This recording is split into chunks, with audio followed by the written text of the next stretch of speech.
complejo de relaciones que hacen que finalmente haya una alianza secreta entre Perú y Bolivia, un tratado secreto, que de secreto no tenía nada porque era conocido en Chile que existía.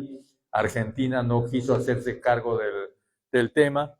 En Argentina estaba Domingo Faustino Sarmiento, que tenía otra visión de las cosas, y en realidad el interés de los argentinos no estaba tanto en la parte peruana o boliviana, sino estábamos bien en el sur, porque ellos querían emprender una guerra que emprenderían al final del siglo XIX, justamente en esos años de los 70, que le llamaron la Guerra del Desierto, para apoderarse de toda la Patagonia, cuya una parte importante de Patagonia pertenecía formalmente a Chile.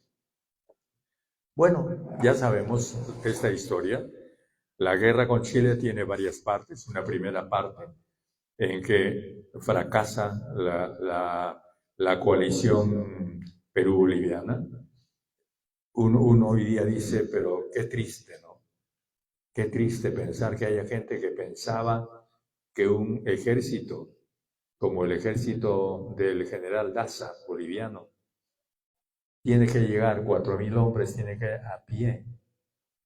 ¿Se imaginan ustedes lo que es caminar a pie desde La Paz hasta Tarapacá? ¿Cómo llegaban esos hombres? Y así iban a combatir, sin equipos, con armas viejas. ¿En qué mente estúpida se les podía ocurrir, disculpen la palabra, que ese ejército podía combatir? Y así llegó el ejército boliviano, en la esperanza de que los peruanos tenían equipos, pero los peruanos estaban igual. Porque Manuel Pardo era un civilista. Manuel Pardo le tenía pánico a los militares. Y por supuesto se había ocupado de que el ejército peruano no tenga armas suficientes, armas actualizadas. Y había paralizado la compra de los acorazados peruanos que ya estaba planteada en Prusia. Habían dos acorazados que eran el Cochrane y el Diógenes, que nunca llegaron al Perú, llegaron tarde.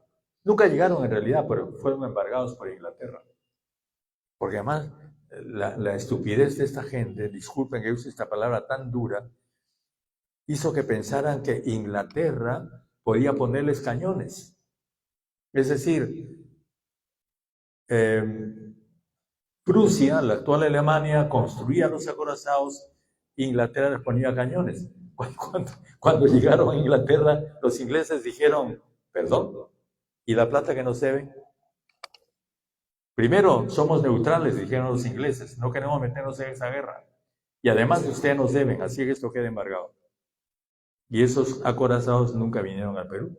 Y eso hizo que Miguel Grau quedase solo con el Huáscar, que ya era un monitor relativamente antiguo, había sido comprado muchos años antes, ¿no? Y la Independencia, que además es que, como todos sabemos, naufragó en uno de los primeros combates.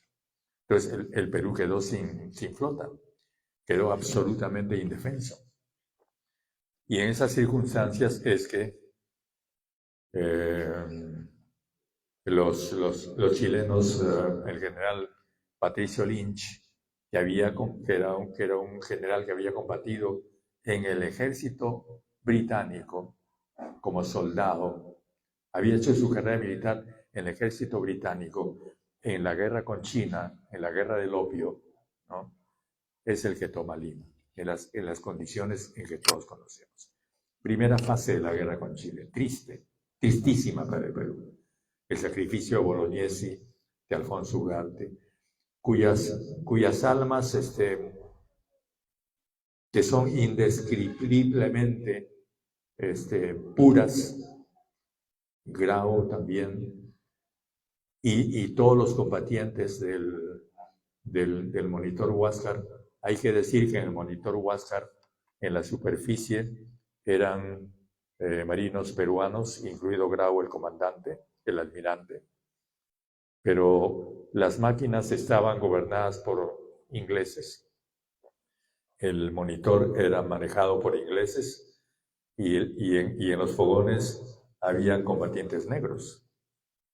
Muy recientemente, hace unos 10 años, la historia peruana ha reconocido a los afrodescendientes como héroes también del Huáscar. Fueron olvidados, ignorados. Y también los ingleses. Por eso es que el Huáscar no se hundió.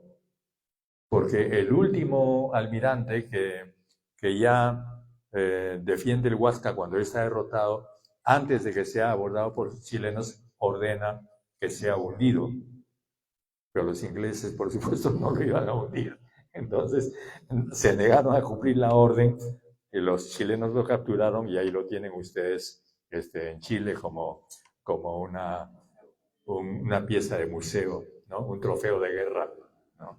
Bueno, entonces, digamos que se produce todo esto, entran los Patricio Lincha Lima y ahí empiezan los problemas. Ahí entonces recién los chilenos empiezan a confrontarse con lo que es el Perú. ¿Qué les pasa? Ellos entran a Lima, sabemos, ¿no? Incendian Chorrillos, bueno, entran a Lima, entran con pasos prusianos a Lima, ¿no? Gran desfile. Pero Lima era verano. Las tropas chilenas eran tropas de gente muy pobre, habituada a un clima más o menos serrano. Piensen ustedes que Santiago de Chile, por ejemplo, está como si dijéramos, pues, es un clima parecido al de Chosica o más alto. Era gente, no podemos decir de gran altura, sino podríamos decir de una altura un poquito como la de Arequipa o menor. Esos eran los octavos. Llegan a una ciudad llena de enormes casas, pero esas casas eran de adobe, ese adobe tenía dentro cañas, como nosotros sabemos, ¿no? Y llenas de bichos. Las chinches, los piojos, eran característicos de Lima. Y lo fueron hasta hace muy poco. Y todavía lo son, ¿eh? en la Lima del centro. Y además, algo que en aquella época no tenía cura, la tuberculosis. El primer enemigo del ejército chileno es el clima de Lima. Y uno lo ve en la información de los periódicos de la época. Enferman los soldados chilenos, no resisten el clima de Lima. Y era verano, pero no resisten ese verano.